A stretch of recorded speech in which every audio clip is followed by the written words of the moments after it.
everybody. I'm Erin Murphy. I'm the proud Majority Leader in the Minnesota Senate.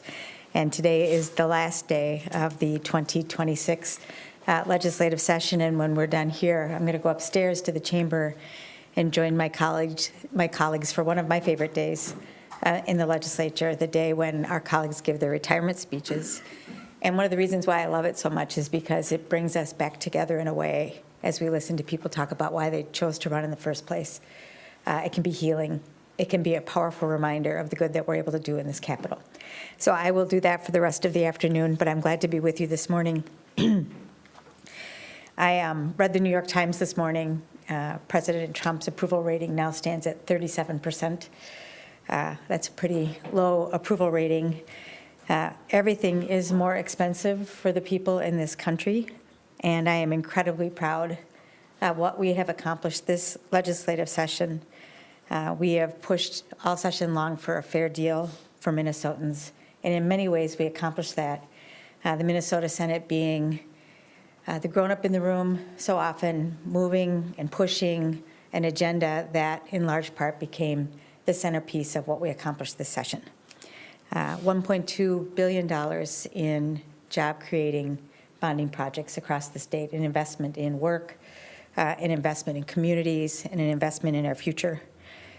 Important rental and housing investments and property tax reductions coming later this fall for people. We stabilized HCMC and invested in distressed hospitals with $30 million in uncompensated care and a rate increase for our critical access hospitals, knowing they are all struggling under the weight of the federal budget that was passed last July. We're attacking high fuel costs. We all know we're paying much more at the pump. We're doing so with the tab fee holiday. We are frustrated because we know that could have started in October. Our Republican colleagues in the bonding deal insisted they'd start in January. That relief could come sooner than that, but that was a provision that they insisted on, and without it, they would take down the bonding bill. That's a frustration for me, and I think it's important for Minnesotans to know. We did strong investments in public safety, in capital security, in crime victim services. We took a very important approach and invested in IT and modernization. It is a way for us to deliver government more efficiently, protect what we deliver from fraud, and to make sure that we're no longer operating on green screens in the Oregon Trail for important critical services that we deliver. We took a very muscular policy approach to fraud this session. We stepped away from the politics of fraud and got busy resolving the issues that we're facing in human services. For the second year in a row, Senator Hoffman, Senator Mohammed, Senator McQuaid, and others worked very hard to put in place policy protections to prevent fraud and accountability measures to hold accountable bad actors. I would be wrong if I didn't note the things that we didn't achieve. And Minnesotans in this year particularly have taken quite a beating. The federal tax cuts for the ultra-wealthy at our expense. We're paying for higher property taxes because of unfunded federal mandates, more in fuel, more in food. Minnesotans are feeling that in their pocketbooks. We've experienced gun violence. It's echoed across our lives and across the state. We moved a comprehensive package, but we're unable to get that through the House. As you know, they have protested loudly over the last few days with the sit-in, trying to get that across the line, and the Republicans refused. And in the hardest economic winter, Minnesota's experienced in probably the hardest economic winter across the country because of a federal invasion and metro surge. We worked very hard to provide small business relief. Senator Champion put together a very profound statewide package to help small businesses recover from what we experienced back in January and February. And every time we offered that up, it was met with a rejection or the need for significant concessions in paid family medical leave from the Republicans. And in either case, we're hurting working people. Paid family medical leave is one of the signatures, one of the most important policies that we passed in this term, and it is one of the most sought after concessions from the Republicans, and they made small businesses pay for that this year. That's really frustrating to me. And last, we did put forth comprehensive approach to ICE to make sure that Minnesotans are safe from lawless, reckless agents that have come into our state that caused harm and killed people. We could not get that across the line in a Republican-tied House, refused by the Republicans. We have sought all session to act on a fair deal for Minnesotans. We know they're hurting. We are putting more money in their pocket. We're making more investments in their communities. We're creating more jobs and preparing for a better future for the people of Minnesota. Again, I am really proud of what we have accomplished. It's been a really difficult session, but I think about all that we have done for the people, and in 3 months' time, we did important work for the people, and I'm happy to answer your questions. What about gun control? Is that your biggest regret, not getting that through the House? Oh, I'm deeply disappointed. I feel such a profound, I think, kinship with the families of Annunciation. And they, of course, have been incredibly present all session long. After Harper Moisky was killed, we were invited to the home of Harper's parents, Jackie and Mike. They asked each of us to do our level best to provide a comprehensive approach. They talked about prevention, intervention, and harm reduction. We included all of those things in our package. It was comprehensive, and it was rejected in the House by the Republicans. It was put in a drawer. We know that part, and never to be seen again. Yeah, I'm deeply disappointed about that. I have always believed, Mary LaHammer, in a politics that can solve hard problems. And this is one of the most intractable hard problems that we face. And I come from District 64 in St. Paul. There are people that have come before me, Michael Paymar, Howard Ornstein, Dave Pinto, my colleague, who have fought very hard for gun violence prevention for all of their careers. And we've made real progress. But when we have seen the reckless shootings, an assassination, a church killing of children, a killing by federal agents, when we see gun violence occurring like that in our state, and those are not the only examples, they're just recent examples, powerful examples, we need to do more on this front. And we've proposed something that is smart, and I pray to God that after this election we have a legislature that is able to take that up and pass it. The Republicans are saying that they would have been willing to go with those safety measures, school safety measures and so on, but you had to have the gun control measures, and therefore the whole thing didn't happen. How do you respond to that? I'm trying not to roll my eyes. Our package included mental health for children, and some of that is included in our final package that we passed into law. It involved investments in schools, and much of that is invested. Much of that is now included in the final package. The only thing that was not included in this final package was the harm reduction, reducing the violence that is caused by high-capacity magazines and assault weapons. So I would say the Republicans are not paying attention to what we actually passed, or maybe they're not telling the whole truth. But I know that we passed a comprehensive package. It is what the families asked for. It is what we know will work. And I will, until we get it done, I'm gonna stay here and keep fighting for it. On fraud, I know some senators had some reservations about the payment withholding language. Can you speak to that? And do you feel like the final package struck a good balance between fighting fraud and making sure that Medicaid-funded services are available for people who genuinely need them? This is maybe some of the hardest work of this legislature. We finally got across the line the Independent Office of Inspector General. Thank you to Senator Gustafson and others. In the human services space, really profound work to protect those 14 at-risk programs and others. Measures on fraud prevention, on training, on electronic visiting. Senator Mohammed made that her business and did incredible work there. And we invested in the Attorney General's fraud unit, the Medicaid fraud unit. He needed more investigators there, and especially because the U.S. Attorney has lost so much of their capacity. That was important. And then we did do the withholding language, but you will see the work of Senator Mohammed and Senator Fateh and Senator Latz in terms of due process in that human services bill as well. So we did strike a balance. The governor really wanting that withhold language. We wanted to make sure it was fair. And John Hoffman's work on continuity of care would make sure if there are payment withholds that the people getting the services will be protected. So I think that particularly my colleagues took the issue of fraud very seriously, moved away from talking points and into policy, which is what we need to do if we hold seriously this is an issue that we need to solve. I am wildly proud of my colleagues. It's some of the hardest work that we have done, and I think it's going to benefit Minnesota and Minnesota taxpayers and people who deserve the services that we provide for years to come.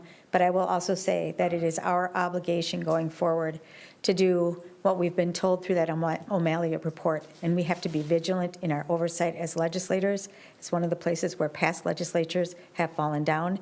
We have to pay attention to the reports from the Legislative Audit Commission as where past legislatures have fallen down, and we need to do the investment in IT, which we have done and we'll have to continue to do. So I think if Minnesotans take it on the whole, they will see that we've taken this issue very seriously because we're committed to them and to a government that serves the people with confidence. When you take this to the campaign trail, are you going to be emphasizing things like, hey, we addressed fraud and, we saved HCMC, or is it going to be more about what didn't pass in your mind? Like, how are you going to take that to swing districts? I think it is important to talk about what we've accomplished, and HCMC and stabilizing hospitals is important, but we also have to talk about the future for the people of Minnesota and what we want to do. And as I said in the beginning, in Trump's America, everything is more expensive. Everything is more expensive. The tax cuts that they have enacted for the uber wealthy, we're paying for with our state budget and family budgets here. And Minnesotans are hurting. They are taking a beating under this administration with a complicit Congress. We're going to talk about that. We need to talk about that. And we have incredibly hard work to do going forward to stabilize and build a healthcare system that will continue to serve the people of Minnesota. The federal government has taken away some of those tools. We're going to have to be creative and pursue that. What we're seeing at HCMC, at Hennepin County Medical Center, is the canary in the coal mine. And if we don't pay attention, we're going to see more of that, and we can't let that happen. A hospital in a community, in a region, is not just a place where you get care. It's where people work, they earn their livings, and it is an anchor for a community and a region. And if we want people to choose to live all over the state, we need hospitals and health care to make that possible. It's a really critical issue. Along that line, Madam Leader, if I may, some of the Republicans are saying that HCMC got the relief, but some critical access rural hospitals did not. Does Again. the program need to be expanded significantly? Again, maybe they didn't read the bills. Funding for HCMC, a budget backup in the budget reserve, $30 million in uncompensated care for distressed hospitals, critical access payment rate increase for our critical access hospitals, another $15 million. And let me say this, all during our negotiations we fought over, including the what we call the 340B, but that's not the right way to describe it. It is the drug pricing protection enforcement powers. That is in law right now, but without enforcement. We fought all session long to include enforcement, and enforcement would bring relief to hospitals, significant financial relief to hospitals. And they refused the entire session, the entire negotiation. So they should read the bills. They should pay attention to what was offered. We know we have hard work to do for our healthcare system. We put important provisions, and thank you to Senator Wickland for her brilliance. This is another place where the Senate drove this negotiation and landed in a place that stabilizes healthcare, but there's a lot of work to do. Do you have a response to some House Republicans saying that Hochschild only voted for the gun violence package because he thought it would stall on a House tie? I listened to Senator Hochschild in his speech on the day that we took that vote. After the Annunciation shooting, he let me know that he had family members at that school. We should take him at his word. We should take him at his word, that he understood that there were children who were in harm's way and children that were killed, and he believed it was time to do something. Can I follow up on that? How do you feel about defending his seat, the rural seats, and now 2 retiree seats on the Republican side? You've got Maple Grove and Rochester. Is that going to be your focus, defending those rural seats and then maybe 2 possible pickups? I think you're going to see us campaigning and holding the seats, including Senator Hochschild, Senator Kupek, Senator Putnam, Senator Seeberger, Senator, the frontline members. I think those are the hardest seats that we have to hold.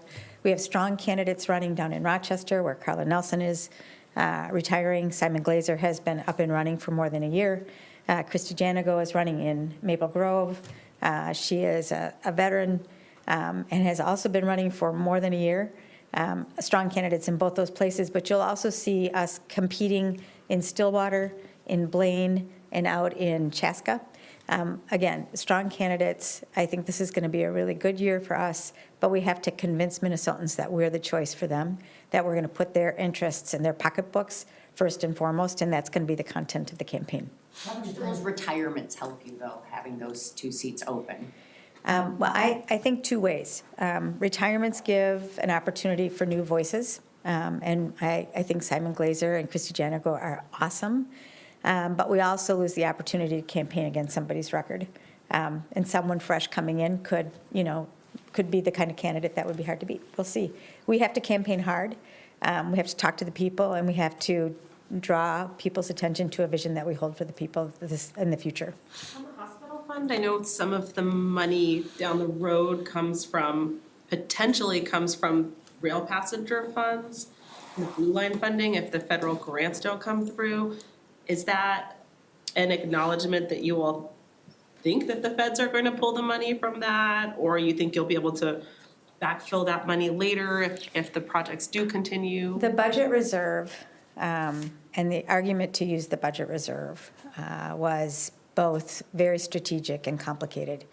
MMB, very, very guarded about the reserve, but we needed to make sure that Hennepin County Medical Center, the providers, the doctors, the specialists, the nurses, and the accreditors could see that we were serious about supporting them.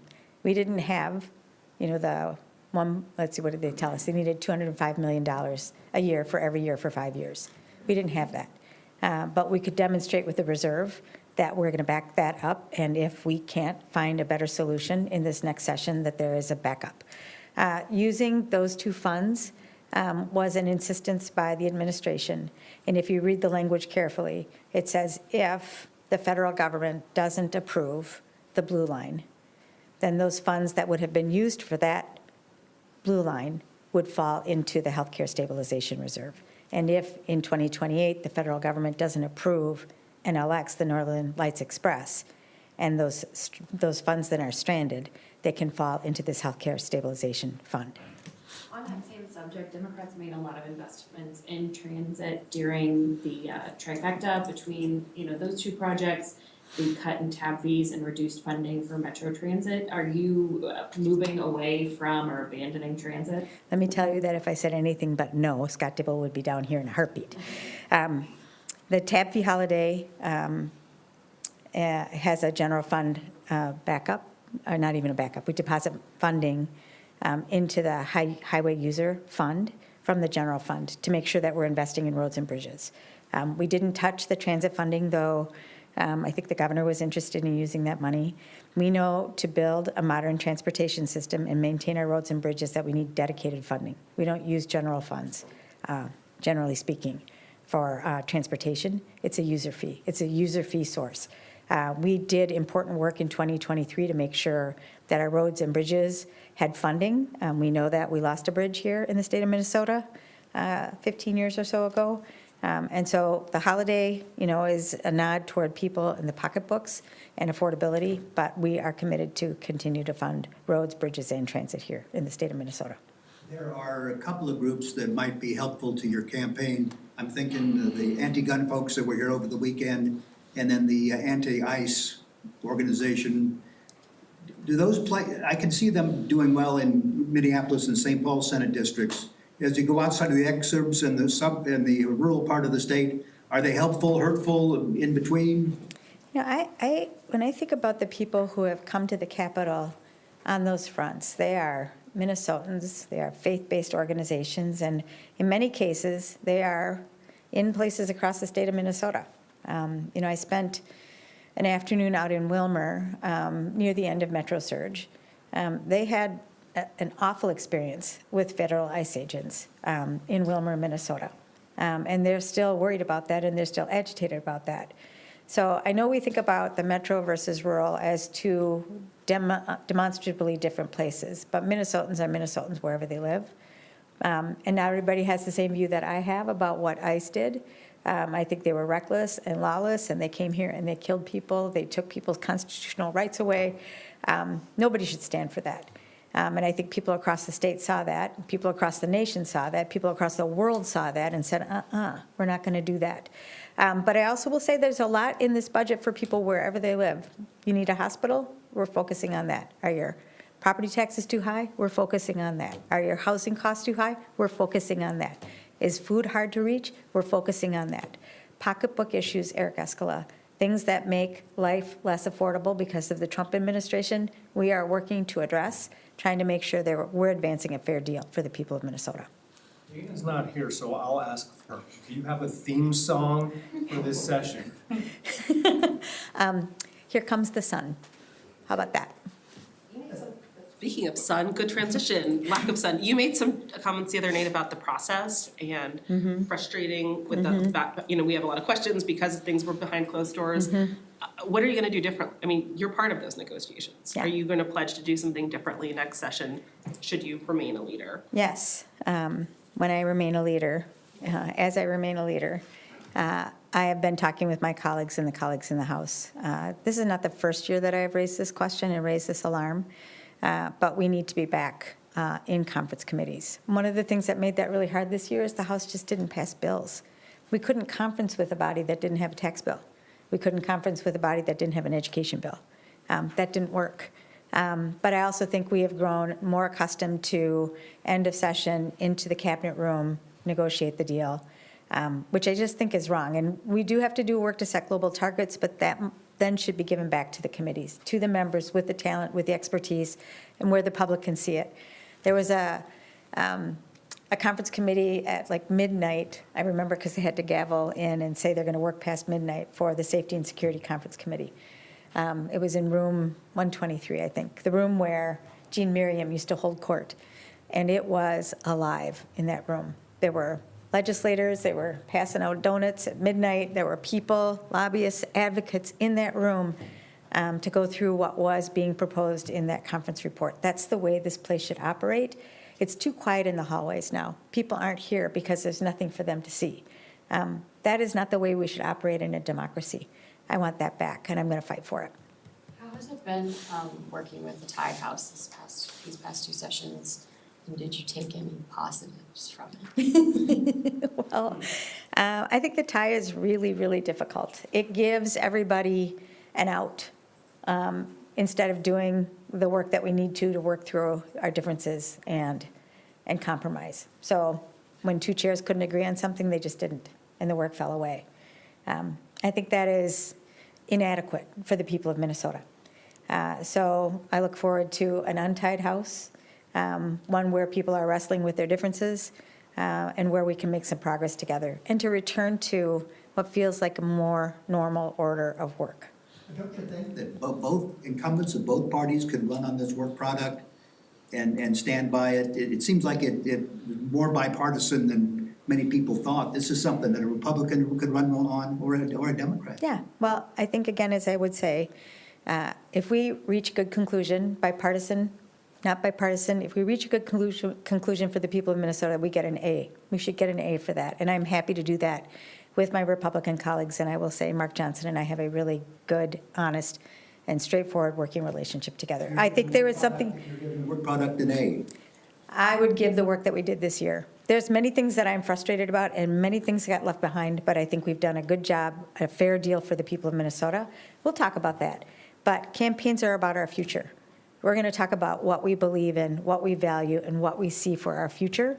And I think that Donald Trump and what he has to offer with his party is going to be a struggle for the Republicans. But we can't count on that. We've got to go work our asses off. We have to go work really hard to make sure we're connecting with the people of Minnesota. That's how we win. Is this a tough sell like this? I mean, you're saying you're giving yourself an A, but is this kind of a tough sell for like your core base voters? Like, surely they care about HCMC. I'm not denying that, but like, there is a pretty big outcry over guns, over Metro Surge, stuff like that. And what are you really bringing home to them? Is this a tough sell for them? I don't think it is a tough sell at all. I think stabilizing our healthcare system matters to people. base or not base. I think investments in housing matters to people. It's one of the most expensive parts of a family's budget. I think investing in jobs and communities across the state matters to people.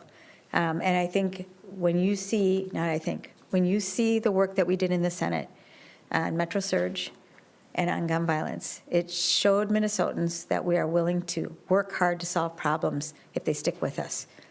So I hope that they stick with us, because rather than what we do every time there is an incident, a mass shooting, we raise the flag, we say it's terrible, we should do something about it, we're promised to take a vote, and then we let it die away, and it goes away. This year we said, we're not doing that again.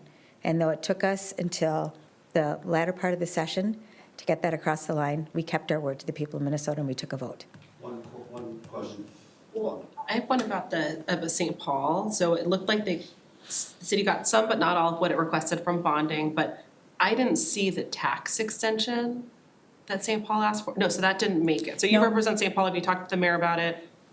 What the hurdles were for that and moving forward Yeah. with the Grand There was Casino a plan? big difference of opinion between the House and the Senate on local sales taxes.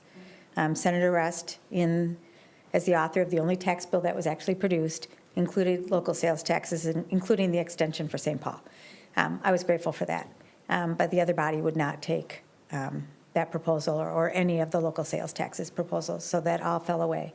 I two things on this. From my perspective, I think that we have, every cycle or so, we take up funding for stadium, whether it's the Viking Stadium and our commitment to that, or the Twin Stadium and our commitment to that, or to the Grand Casino and our commitment to that. They are all publicly owned facilities where we have private sports teams operating. And I think we should think more comprehensively about our obligation to those public facilities, just like we are obligated to our public schools, our colleges. We have some ownership there and some responsibility there. And it gets wrapped up in end-of-session politics, and sometimes it's measured by who gets what and where. And instead, I think we should think more comprehensively and more forward-thinking and more stably about our obligation as a state to those facilities, not to the teams necessarily, though I love them, but to the facilities themselves. Do you have any members who expect to kind of take the lead on workshopping those ideas in the off-season? No, I haven't talked with them about it yet, but I am, feeling the sort of the disorganization of the way we approach it and would like something better than that. Did it help to have a new mayor who is a former lawmaker and a leader from St. Paul ultimately? In so many ways, it has been like absolutely delightful to see my colleague, the mayor, Kali Vang, rise and shine. She is an incredibly hard worker. She's very behind the scenes, although if you look at her Instagram, she is everywhere all of the time promoting the city. And yeah, it makes a difference that she was a legislator. She's got great relationships around here. That's going to serve St. Paul well. It's going to serve us well. Sorry, one more, this, not to be so nerdy, but like looking at some of these bills, it seems like you have even more generous perhaps than usual interpretation of single subject. Like, are you worried about, there's a lawsuit going through right now about single subject. Is that also a problem with the process? I think we adhered very closely to single subject this session. Didn't the car tabs go in the bonding bill? Yeah. That's not uncommon to see something like that go into a bonding bill. Okay. Yeah. But I think both bodies paid a lot of attention. I know we did. Thank you. Okay, see you later.